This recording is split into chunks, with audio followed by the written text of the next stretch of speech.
Hi everybody, it's Alex Gray. Here you will see only the most interesting news in the world. So let's begin. After the start of the war with Ukraine, accidents on the railway became more frequent in Russia. Journalist estimates, according to the media reports, 63 freight trains derailed in different regions from March to June. Accidents occurred mainly on the west near the border with Ukraine and more frequently near the military objects. We find out that after the outbreak of war, people who called themselves members of anarchy-communist militant organization began to publish instructions in Telegram how to arrange accidents on the railways and talk about how their successful operations are. They took the responsibility not only for sabotage of the trains, also for the arson of military enlistment office, cell towers and cars of pro-government activists. This guerrilla organization has become the most active subversive force in Russia since the outbreak of war. Sabotage on the railway is a relatively simple and very effective way to inflict damage to enemy units and not inflicting any damage to civilians, if properly executed, of course. All this seriously can weaken the Russian armed forces and have an impact on how soon this war will stop. Participants in the rail war do not need special training. There are enough manuals in these organizations. Apparently, the longer the war against Ukraine lasts, the more partisan movements will operate on the territory of Russia. Of course, it's very interesting because there's so much ammunition moved to the border of Russia and Ukraine by trains. All this ammunition for tanks, for rifles, cannons, all this is moving by trains because only train could carry so much weight. So this is pretty effective, and I think this will have an impact on the war and how soon it will end. August is the crucial month for this war in Ukraine. We will see in the August that Russia is really weakened and the forces are so weak that they will be not able to make any offensive operations. So they will set in defense and hold these territories that they occupied. But thanks to the weapons from USA, from Great Britain, we will see how Ukraine slowly gaining territories back. And this will be really the critical month for Russia.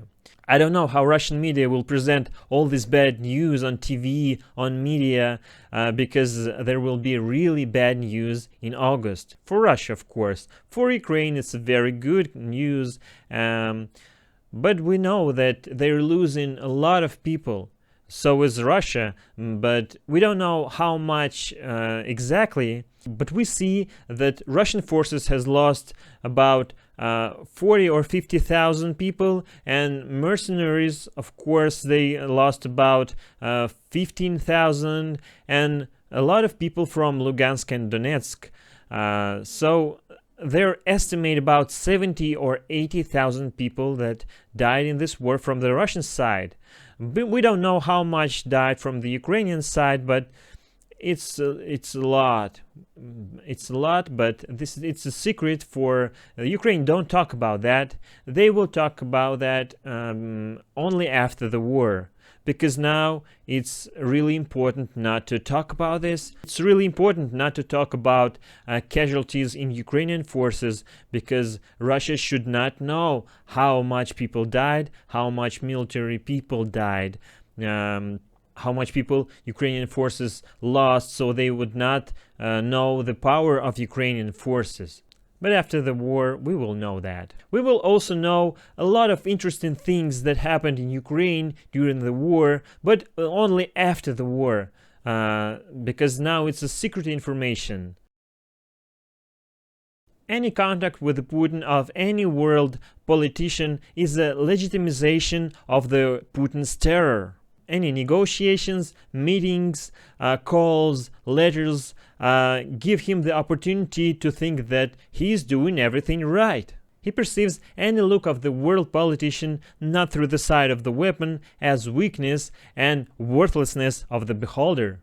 Any product bought from the Russia is money for its war. Put yourself in his place for a second. He kills hundreds of people a day, 5 months in a row. Every day he kills in front of the whole world, live on the air. And what he sees in response: anxious discussions about new pack of sanctions, Deripaska's confiscated yacht, Kabaeva's ban on not eating and not sleeping in the villa of Switzerland, requests in the stuttering voices of European Union, please stop shooting the Ukrainians. And Putin thinks, so if they say please, of course I will stop.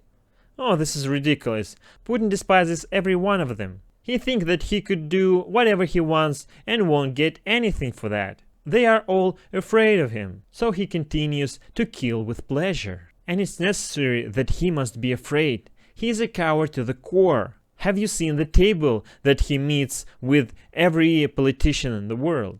We just need to make him afraid, and it's not difficult at all.